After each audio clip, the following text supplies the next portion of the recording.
Good afternoon, listeners. First of all, my fellow Guyanese, let me thank you for allowing me in your space this Sunday afternoon. Today, I want us to spend some time dealing with two very important sectors of our country, and that is forestry and bauxite. As you know, forestry directly and indirectly support more than 30,000 families across our country. And it's important for us to understand where this sector is today, what are the plans for the future, but importantly, what took place in this sector between the period 2015 to 2020. And it's important because this year we'll be making decisions to compare leadership, policy, programs between two governments. The government that destroyed the sector between 2015 and 2020, and that's the APNU AFC government, and what we did. So we are, as always, accountable to the period we were and we are in government. And I will demonstrate to you, through accounting to you, what took place in the sector in our period versus the APNU AFC period. It is clear that we have to do this work now, and that is why I'm doing these live, because I heard one of the leaders of the APNU AFC saying they're not concerned about 4 years ago, or they're not concerned, they don't have to answer for that period. But you have to be accountable. You have to be accountable for the period you were in government. Of course, I understand that they're not happy with their track record, that they have a dismal track record. They have a track record that point to lack of policy formulation, lack of ideas, one that point to complete destruction of our economy, loss of jobs, and all of these things. But you still have to account for your stewardship. So today, I want us to take two sectors. So as I said, forestry will be one of the sectors, and then bauxite. The APNU AFC like to claim, and let me say this, forestry is directly related to some key regions in this country, including Region 10, Aichuni, Kwakwani, and those residents there can tell you with a clear conscience what took place in their community during the period 2015 to 2020 in the Berbice River all over, when forestry was decimated. But the people of Region 10 even suffered further losses. In a small area in Region 10, Linden, you had more than 500 jobs lost directly in the bauxite sector. That's 500 families that were sent to the breadline. You had one company pulling out investment. You had another company that curtailed investment because there was no clarity of vision. There was no the destruction that took place between 2015 and 2020 created a drag on the economy in Linden and Region 10. And I will demonstrate how these two sectors performed during that period, the APNU AFC period, which is the 5 years of their 33 years of rule of this country, the last 5 years of their 33 years of rule of this country. Yes, it's 33 years of rule. We were under the APNU, the AFC, the PNC, who transformed themselves into the APNU AFC formulation. As you know, over the period, they transformed themselves into various formulations. So I want us to look at these two sectors and to see the impact. Now let's take forestry, for example. You will see that under the APNU AFC government, which is prior to 2020, a number of issues would have transpired in the sector. First of all, during its tenure, one of the largest investors, the Baichunling International Forest Development Inc. and Barama Company Limited, were forced to exit the sector. Basically, one was closed completely, and one almost completely exited the sector. And this was as a result of direct policy intervention that shut these large investors down, affecting thousands of jobs. Also, Barama and Baichanling supported key infrastructure investment that allowed the small miners. And after 2015-2020, when I had community consultation with community forest organizations and small foresters, they said to me that the implication for the small miners was that the infrastructure that was built up, the infrastructure that was invested in, was left because the major players left the industry as a result of what the APNU-AFC did. So, due to the hardship faced in the sector, many small operators, as I said, were unable to produce. Since the market dried up, the Barama and Baichanling bought out most of the logs from the small miners, the small foresters. So that market dried up, and the cost of production increased rapidly. And why did the cost of production increase rapidly? All the incentives were removed. The incentives were removed from the forestry sector. There was no support in terms of infrastructure to support the small miners. So the export of the total production, which had reached a peak of 500,000 cubic meter annually in 2015, fell to 400,000 cubic meter by 2020. Exports of the forestry sector declined by 35%. Export in the forestry sector declined by 35%. That is loss of foreign currency. Then we had the employment in the sector, which exceeded 22,000 in 2015, fell to less than 14,000 by 2020. And what were some of the policies, some of the interventions by the APNUFC government that led to this collapse of the forestry sector? We had the onerous fees and fines that were imposed on small and medium-sized loggers, including Amerindian Loggers and the Association. Yes, when we went on the consultation, not only did the Community Forest Association in the coastland, but in the hinterland complained. They collapsed completely, where fees and fines were imposed upon them, onerous fees and fines, which increased from 415 million in 2014 to 910 million by 2019. Can you imagine that? A 118% increase in fees on not large foresters, on the small and medium-sized loggers. Don't ever forget this. They want to run from this record, their 2015-2020 record, when they imposed 118% increase in fees for small and medium-sized loggers. What resulted? The Guyana Forestry Commission, which reported a surplus of 215 million in 2014. Can you imagine? We left office, the Forestry Commission had a surplus of $211 million. By the time we got to 2020, that surplus was completely eroded. Due to the dwindling cash flow, the Commission was unable to pay staff. Yes. Under the APNU-AFC government, the staff of Guyana Forestry Commission were not paid for months. GPL was not paid. NIS was not paid for them.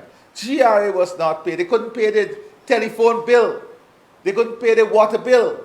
And this was during the period of the APNU-AFC government. This is the extent to the destruction of this one sector. I'm going to go through the complete record. But the forestry sector. And guess what? During the APNU-AFC term in office, the Commission had to pay employees in what? Alphabetical order. They had to pay the workers in alphabetical order. So from A to C, you'll be paid this month. The next month, from D to F will be paid. That was the state of affairs under the APNU AFC government, where were all the academic writers? Where were all the theorists? Where were all the policy analysts and the intellectual czars when this was happening? And worse than that, let me tell you, worse than that, the bonus that we give, the bonus that the People's Progressive Party civic government give, not to the disciplined forces I'm talking about now, but that the forest workers enjoy under the People's Progressive Party government, that bonus was taken away. That bonus was removed. That was the state of affairs of the forestry sector when we came back into government. And let us look now. What has occurred since we assumed office in 2020 to the end of 2024? And this is where the proof of the pudding is. This is where you make decisions, comparing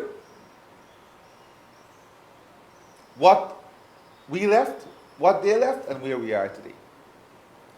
Between 2021 and 2024, the PPP civic government issued over 150 small concessions and 5 large concessions. And how did we assist? Remember, 118% increase in fees on small and medium-sized foresters. How did we assist them? When we came back into office, we removed the VAT on machinery and equipment. They imposed VAT on machinery and equipment, not only the fees, all the incentives to support the small and medium-sized foresters. Where are they from? Region 1, Region 9, Region 8, Region 10. Region 10, that they would try to divide the minds of people on. This is what we did. The VAT on machinery and equipment was removed. The tax concessions on ATVs were provided. We provided tax concessions on ATVs. The VAT on exports were reversed. They had the VAT on machinery and equipment. They had the VAT on ATVs for small and medium size. They had the VAT on exports. And they had VAT on hinterland travel. Can you imagine that? People forget this. The APNU AFC government imposed VAT on hinterland travel, imposed VAT on forest exports, imposed VAT on machinery and equipment, on ATVs. We removed that. We removed the VAT on these things and offered those as incentives to the small, medium-sized, and large-scale operators in the forestry sector. The government also amended the log export policy to allow sawmillers to export logs. So sawmillers could go directly to the international markets and export their log. They didn't need to go through a large exporter. This is what our consultation and everything that we did here was through consultation with the Forestry Association, through consultation with our foresters, through consultation with all the stakeholders in the forestry sector. Then let's look at the Guyana Timber Legality Assurance System. This is an important system to support the future of the forestry sector. And this is an assurance system in terms of monitoring, in terms of evaluation. This is an assurance system in terms of keeping our credibility in the forestry sector. And this is progressing, and it's expected that the forest license under the European Union Forest Law Enforcement Governance and Trade Program will be issued in 2026. This is key. This is key for our competitiveness. This is key for entering new markets and higher paying markets. And we are already adopting future. So we're not only thinking about the present, we're thinking about how we're going to secure and sustain this sector, get new markets, higher paying markets, high yield markets for our foresters. And that is why we are adopting the highest international standards. 13 persons were granted access to over 200, and this is small foresters. Almost $300 million from the $900 million revolving fund. Yes, we established a revolving fund to help the small foresters so that we can help them in regenerating capital that was completely wiped out between 2015 and 2020. Through the various policies and programs, the sector has seen an accumulative increase in production by more than $15.6 billion since 2020. A sector that could not pay their bill when the APNU AFC left government. A sector that lost more than almost 15,000 jobs. Today, that sector has grown to the extent that the accumulative increase in production is more than $15.6 billion since 2020. Today, when we came into office, almost all the small foresters were wiped out. Today, there are over 550 small foresters who occupy more than 2.5 million hectares of land. And 22, they were all wiped out. 22 medium-scale foresters who occupy 2.7 million hectares of land. So, more than, if you check it, more than 5 million hectares of land is occupied by the small and medium-sized foresters. Employment in the sector has gone back, exceeding more than 25,000. We lost almost 15,000 jobs. Under the PPP, we gained back more than that 15,000 jobs because of the investment that we're making. Since returning to power, the PPP has rescued the Commission, paying off all its debts. All the debts we inherited, we paid off. And the workers today are being paid on time and not delayed for months and in alphabetical order. That is the forestry sector. That is the forestry sector. We now move to bauxite. As we look at the bauxite sector, I want to go through with you what took place. And you would notice, they don't want to account for the period 2015 to 2020. They go to the people in Region 10 all the time. Well, they don't go all the time. They go when they need support. But this is their history.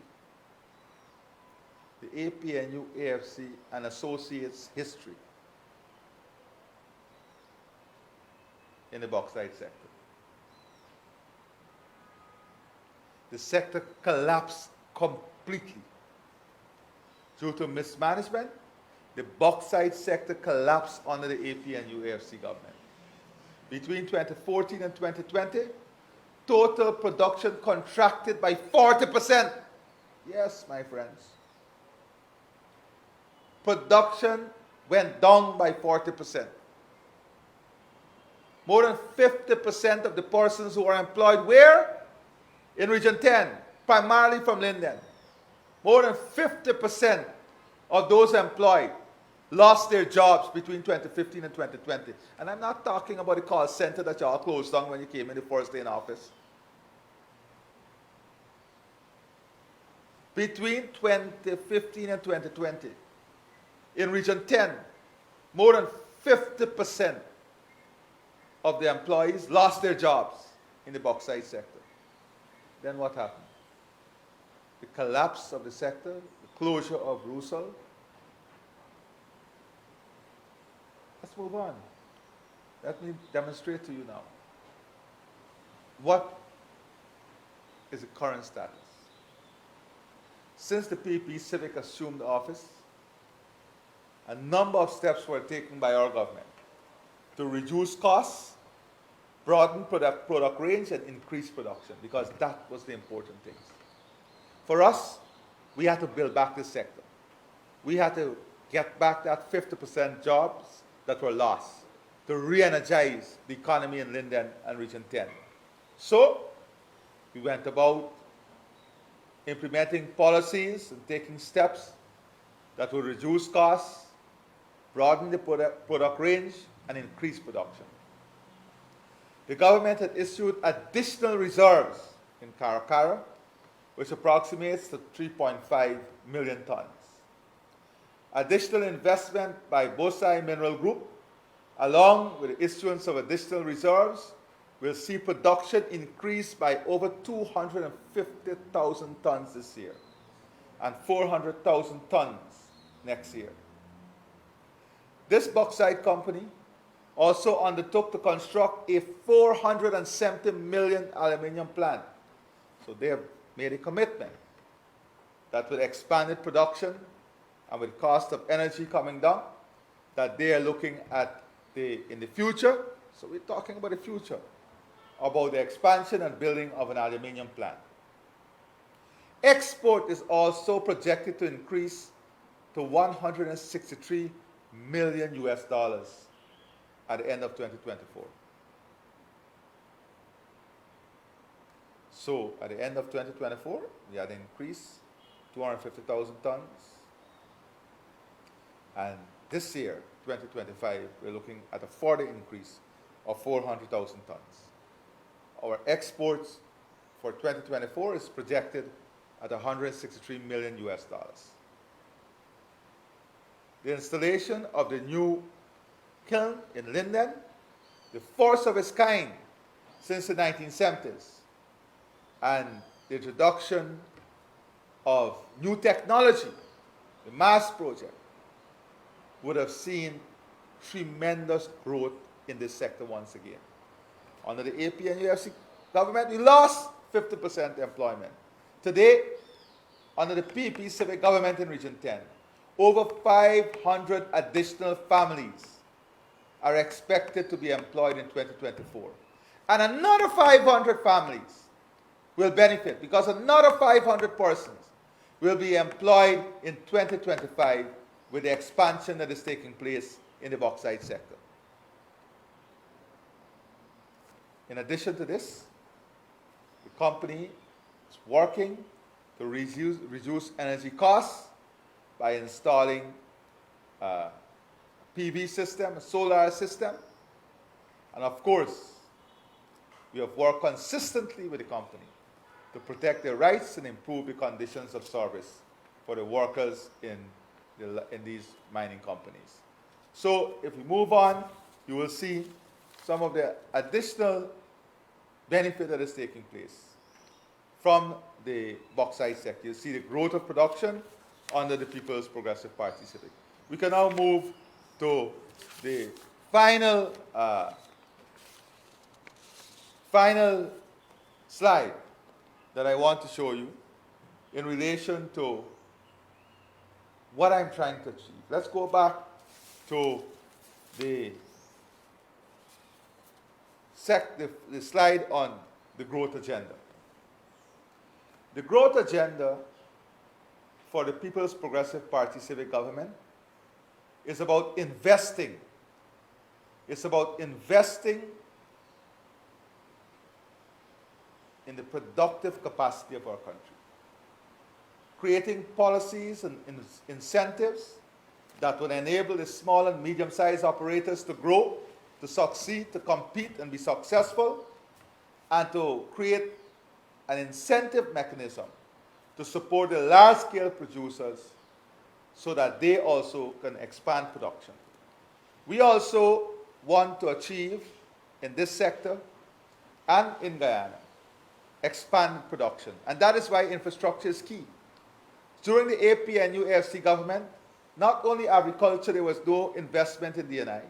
There was absolutely no investment in the hinterland roads, in the mining roads, and in the infrastructure to support bauxite, mining, and forestry. Today, when we came back in government, we had to reinvest in those infrastructure and expand those infrastructure. That is the difference between a government, the APNU AFC government, that killed everything, killed the productivity of this country, the productive sector, and the PPP civic government that has built back and is taking our country forward on an upward trajectory. So on this Sunday afternoon, I want to thank you once again for sharing our time.